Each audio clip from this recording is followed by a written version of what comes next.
Back friends to our YouTube channel the bridge education. इसमें हम 6th class की English की book second a pact with the sun discuss कर रहे हैं और इसमें हमने उसका first chapter a tale of two birds discuss कर लिया है।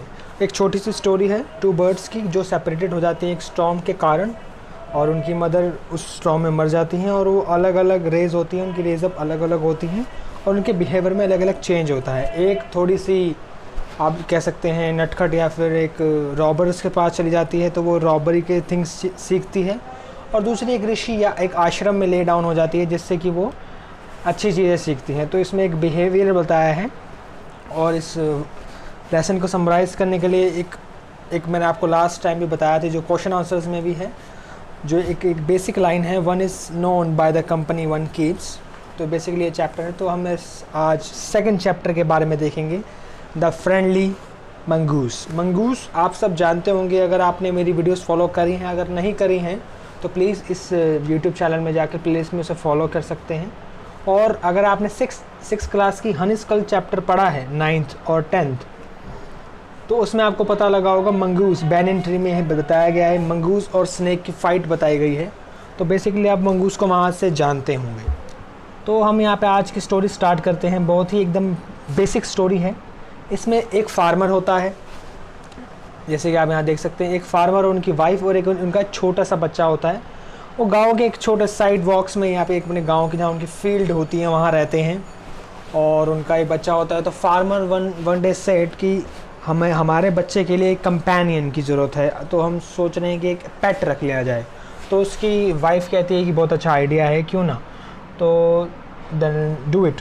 तो उसका फार्मर जो उसका हस्बैंड होता है वो एक दिन एक छोटे से मंगूस यानी मंगूस बेबी को लेकर आता है अपने घर में और शी वाज लाइक उनकी वाइफ पहले से ही एक एनिमल जो मंगूस है, dog is a different thing, but mongoose को देखकर वो थोड़ा घबरा से जाते हैं कि ये कैसे एक पेट बन सकता है।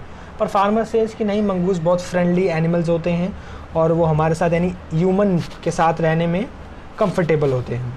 तो आप सब बेसिकली जानते हो कि मंगूस जो एनिमल है बहुत जल्दी ग्रो हो जाता है, यानी कि 3-4 महीने में वो ग्रो हो जाता है, लेकिन जो बच्चा है वो स्टिल अ बेबी, तो उसको अकेला नहीं छोड़ा जा सकता।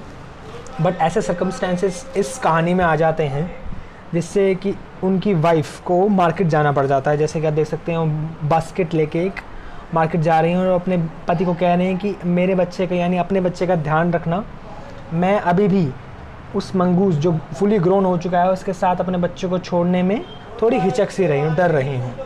तो फार्मर कहता है ऐसा कुछ नहीं है, कुछ भी नहीं होगा, वो फ्रेंडली है। तो वो कहती है फिर भी आप देखिएगा।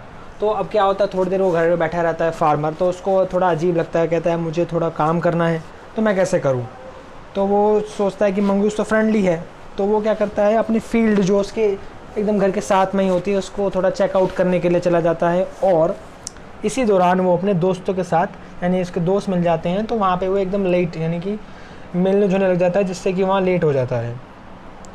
देन अब बच्चा अकेला है मंगूस के साथ, तो उसकी वाइफ जब मार्केट से वापस आती है तो वो देखती है कि जो मंगूस है वो उसके गेट के पास यानी गेट एंट्रेंस पे खड़ा है और जैसे जैसे उसके पास वो जाती रहती है उसको दिखता है कि मंगूस के फेस पे और उसके पाँव यानी उसके हाथ पे खून के निशान या खून के धब्बे या खून की बूंदें उसे दिखती है।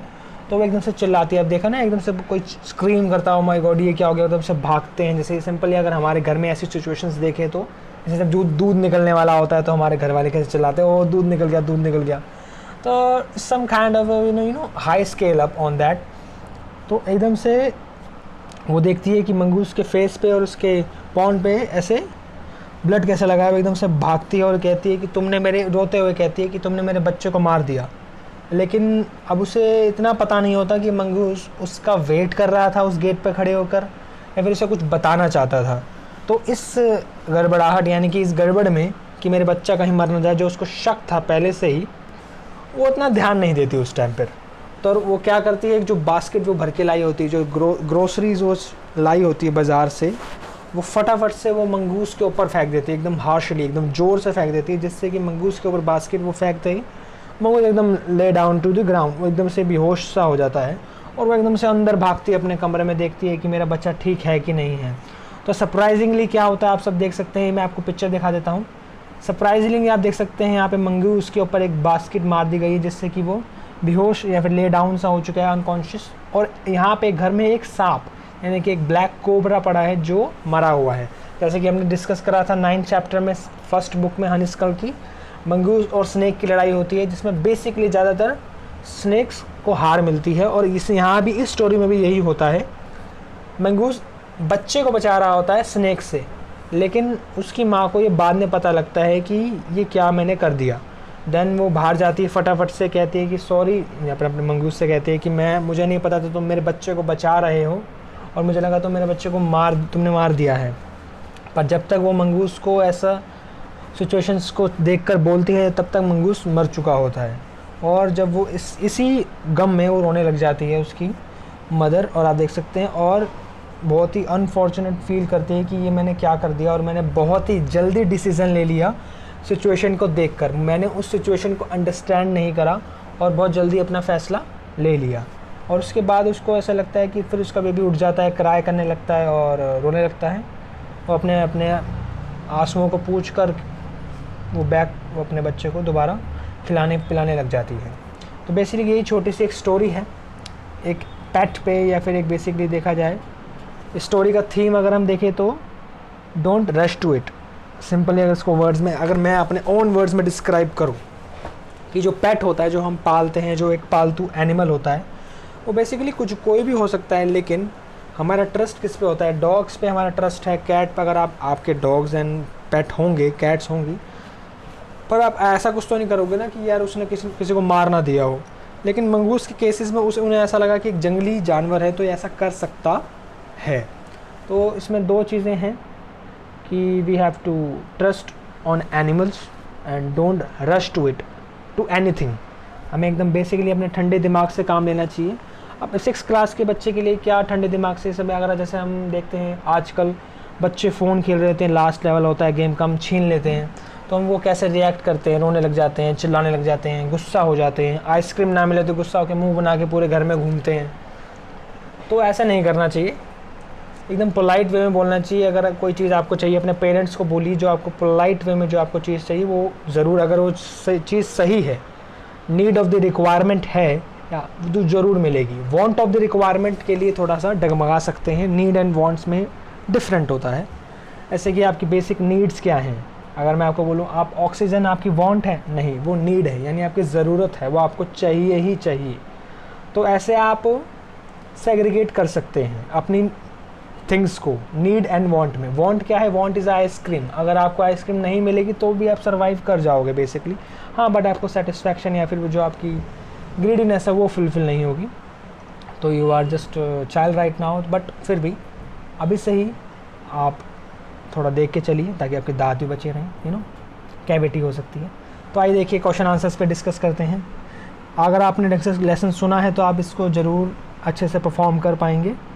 अब फर्स्ट क्वेश्चन में ये बताया गया है कि मंगूस को क्यों लेके आए थे घर में, क्योंकि वो चाहते थे कि एक हमारे बच्चे का पेट हो जो बड़ा होकर उसको कंपेनियनशिप दे।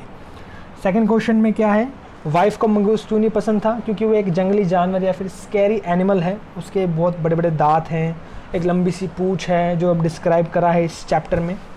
एंड थर्ड क्या है, थर्ड क्वेश्चन क्या है, और was the farmer commit on his wife fairs. अब उसका फेयर क्या था, उसकी फार्मर की जो वाइफ थी उसका फेयर क्या था कि मेरे बच्चे को मार ना दे, है ना, तो ये फेयर था उसका।